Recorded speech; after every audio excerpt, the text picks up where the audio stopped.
رضی اللہ عنہ کا ایک قول ہے، اس کی سمجھ نہیں آئی. کس کا؟ حضرت علی رضی اللہ عنہ. اچھا عرفت ربی بفسخ العزائم، ٹھیک ہے.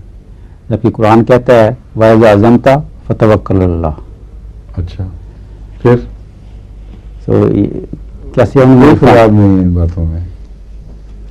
وہ آپ بات کر رہے ہیں مشورے کی.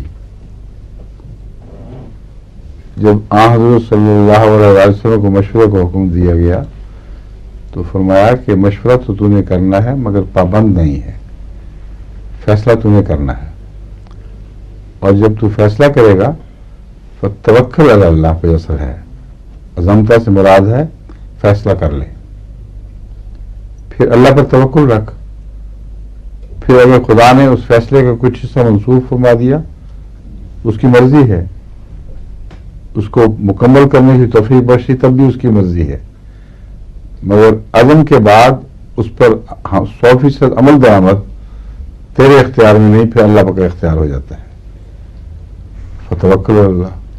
تو یہ تو بیان ہی اس مضمون کے مطابق ہے جو آپ نے حضرت علی کی طرف بیان کیا، منسوخ کیا ہے کہ میں نے عزم کیے لیکن باوجود پورے خالص ارادے کے بعض دفعہ میں ان عزائم کو پورا نہیں کر سکا، خدا کی غالب تقدیر رستے میں روک ہو گئی. سمجھے؟ ٹھیک ہے.